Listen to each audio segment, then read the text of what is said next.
بسم اللہ الرحمن الرحیم۔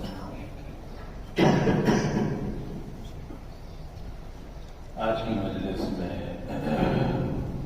موت پر تذکرہ کریں گے انشاءاللہ۔ انسان کی زندگی جو ہے ہوا میں رکھے ہوئے ایک چراغ کی طرح ہے، کوئی پتہ نہیں کس وقت ہوا کا جھونکا ہے اور اس کو بجھا دے۔ دنیا میں ہر چیز کے بارے میں لوگوں نے اختلاف کیے ہیں، یہاں تک کہ لوگوں نے اللہ اور اس کے رسول کے بارے میں بھی اختلاف کیے ہیں،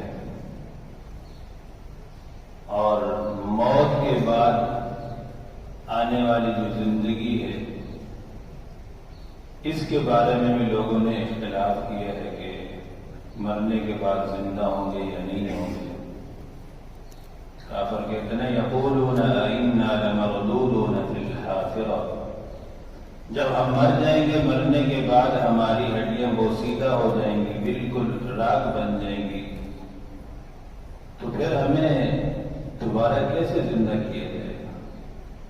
اللہ رب العزت جب کچھ بھی نہیں تھا تو اللہ تعالیٰ نے انسان کو پیدا فرمایا، تو مرنے کے بعد دوبارہ اللہ تعالیٰ زندگی دینے پر بھی قادر ہے۔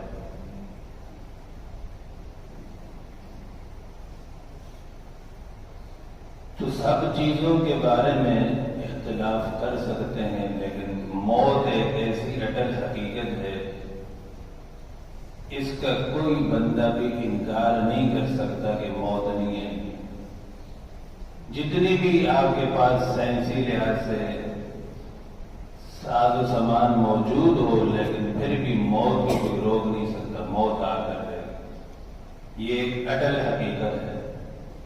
قرآن پاک میں نے اللہ رب العزت فرماتے ہیں فَإِذَا جَاءَ أَجَلُهُمْ لَا يَسْتَأْخِرُونَ سَاعَةً وَلَا يَسْتَقْدِمُونَ، جب موت آئے گی تو موت کا وقت ایک مقرر ہے، پھر ایک لمحہ نہ آگے ہو سکتا ہے نہ پیچھے ہو سکتا، وقت مقرر ہے۔ اور اس وقت جب موت آتی ہے، موت کے وقت اگر ہم فرشتے کو یہ کہیں کہ زمین و آسمان کی جتنی نعمتیں ساری لے لو، مجھے ایک منٹ کی مہلت دے دو، پھر بھی وہ ایک منٹ کی مہلت دینے کے لیے تیار نہیں ہو، اس کے بعد کوئی مہلت نہیں ملے گی، مہلت ختم۔ موسیٰ علیہ السلام کے پاس جب اسرائیل علیہ السلام روح قبض کرنے کے لیے آئے، موسیٰ علیہ السلام کا جلال تو مشہور تھا۔ موسیٰ علیہ السلام نے جلال میں آ کر اسرائیل علیہ السلام کو ایک مکہ لگایا کہ میری بھی روح قبض کرنے تم آئے ہو۔ اسرائیل علیہ السلام نے کہا جی اللہ کا حکم ہے۔ اسرائیل علیہ السلام واپس آئے اللہ رب العزت کے پاس کہ یا اللہ موسیٰ علیہ السلام نے غصے میں آ کر مجھے ایک مکہ لگایا، پٹائی کی۔ اللہ نے فرمایا کہ اسرائیل جاؤ میرے موسیٰ کے پاس اور جا کر کہو کہ جو تمہارے پاس بیل ہے اس کے اوپر ہاتھ رکھو، اس کے ہاتھ کے نیچے جتنے بال آئے میں تمہیں اتنی زندگی دینے کے لیے تیار ہوں۔ موسیٰ علیہ السلام نے فرمایا اس کے بعد پھر کیا ہوگا؟ 1000 سال اگر زندگی مل بھی جاتی اس کے بعد پھر کیا ہوگا؟ اسرائیل علیہ السلام نے فرمایا پھر بھی موت ہے، یعنی دنیا میں جتنا بھی زندہ رہ لے آخر موت آنی ہے۔ کل نفس ذائقۃ الموت، ہر ایک نے موت کا ذائقہ چکھنا ہے۔ کل من علیہا فان، ہر چیز کو فنا ہونا ہے، کسی چیز نے باقی نہیں رہنا۔ وَيَبْقَى وَجْهُ رَبِّكَ ذُو الْجَلَالِ وَالْإِكْرَامِ، ایک ہی اللہ رب العزت کا نام باقی رہے گا، باقی سب فنا ہو جائیں گے، کسی کو کوئی بقا نہیں، صرف اللہ رب العزت کی ذات کو بقا، اور اسی کا نام زندہ رہے گا۔ اسی کی بادشاہی سدا بادشاہی رہے گی، کسی کی کوئی بادشاہی باقی نہیں رہے گی، سب فنا ہے۔ حدیث پاک میں حضرت انس رضی اللہ تعالیٰ عنہ سے روایت ہے، نبی کریم صلی اللہ علیہ وسلم نے ارشاد فرمایا، اکثر ذکر الموت، کہ موت کو زیادہ سے زیادہ یاد کیا کرو۔ اس سے کیا فائدہ ہوگا کہ لذات جو ہے، جتنے ہمارے منصوبے ہیں، یہ سارے منصوبوں کو ختم کر دیتی ہے۔ موت ہر چیز کے منصوبے کو ختم کر دیتی۔ جب ہم موت کو یاد کریں گے، اپنی آخرت کو یاد کریں گے، تو دنیا کی محبت ہمارے دل سے ختم ہوگی۔ دنیا کے ہم جتنے منصوبے بنا رہے ہوتے ہیں، سارے ختم ہو جائیں گے۔ تو موت کو یاد کرنے سے دنیا کی محبتیں بھی کم ہوں گی، ہمارے منصوبے بھی جو ہے نا وہ بھی کم ہوں گے، ورنہ انسان منصوبے بنا رہا ہوتا اور اس کو یہ نہیں پتا ہوتا کہ کل میری موت ہے۔ امام غزالی رحمہ اللہ فرماتے ہیں کہ اے غافل انسان، کیا خبر تجھے کیا معلوم کہ جس کپڑے سے تیرا کفن بننا ہے، ہو سکتا ہے کہ وہ کپڑا بازار اور مارکیٹ میں آ چکا ہو اور تو بے خبر بیٹھو۔ ہمیں نہیں معلوم اگلے لمحے ہمارے ساتھ کیا ہونا ہے۔ ترمذی شریف میں شداد بن اوس رضی اللہ تعالیٰ عنہ سے روایت ہے، الکیس من دان نفسہ وعمل لما بعد الموت، عقل مند آدمی وہ ہے، الکیس من دان نفسہ، جو اپنے نفس کو پہچان لے، وعمل لما بعد الموت، اور اس کے بعد آنے والی جو زندگی ہے اس کے لیے نیک اعمال کر لے۔ اب حدیث مبارکہ میں عقل مند آدمی کس کو کہا گیا؟ جو اپنی نفس کو پہچان لے اور آخرت کے لیے تیاری کر لے۔ والعاجز من اتبع نفسہ، اور بیوقوف عاجز وہ ہے جو اپنے نفس کی اتباع میں لگا رہے اور اللہ تعالیٰ سے بس یہ امید رکھے کہ اللہ تعالیٰ مجھے معاف فرما دے، اور اللہ تعالیٰ سے اچھی اچھی امیدیں رکھے، کوئی نیک اعمال نہ کرے۔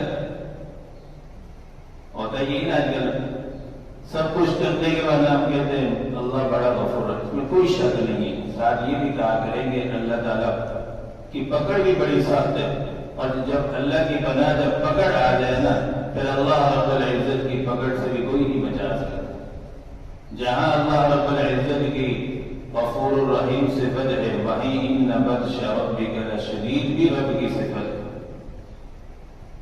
تو اس لیے حدیث پاک میں فرمایا کہ والعاجز من اتبع نفسہ، اور بیوقوف عاجز آدمی وہ ہے جو اپنی مانی زندگی گزارے اور اللہ رب العزت سے پھر امیدیں لگا کے بیٹھے۔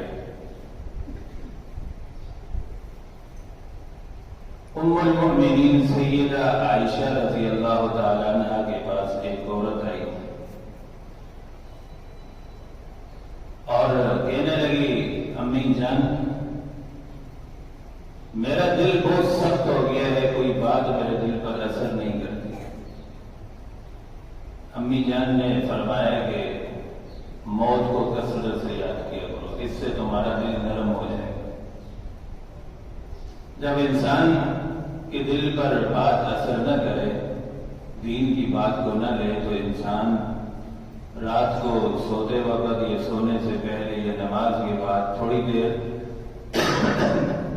آنکھیں بند کر کے موت کو آدمی یاد کر لیا کرے، تو اس سے دل نرم ہوتے ہیں اور آخرت کی طرف انسان متوجہ ہوتا ہے، اور اپنا مقصد زندگی انسان کے ذہن میں تازہ ہو جاتی ہے کہ میں نے ایک دن مرنا ہے اور آگے جانا ہے۔ حضرت عمر بن عبدالعزیز رحمۃ اللہ علیہ کے مطابق آتا ہے کہ یہ ان کے یہاں یہ معمول تھا، علماء اور مشائخ کو جمع فرماتے تھے، بڑا مجمع لگتا تھا، اور اس میں موت کے موضوع پر بیان ہوتا تھا، پھر سارے علماء مشائخ زار و قطار روتے تھے موت کو یاد کر کے۔ موت کو یاد کرنے کے 3 فوائد علماء کرام نے بیان فرمائے ہیں۔ ایک فائدہ یہ ہوتا ہے موت کو یاد کرنے سے کہ انسان کو توبہ کی توفیق نصیب ہو جاتی ہے۔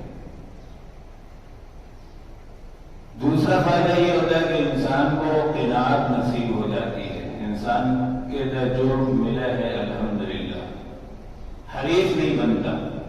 حریص اس کو کہتے ہیں نا، بس جتنا مال آ جائے انسان کے اندر اور آئے اور آئے۔ حدیث پاک میں تو آتا ہے کہ اگر انسان کو ایک وادی سونے کی مل جائے تو انسان اتنا حریص ہے کہ ایک وادی مجھے اور مل جائے۔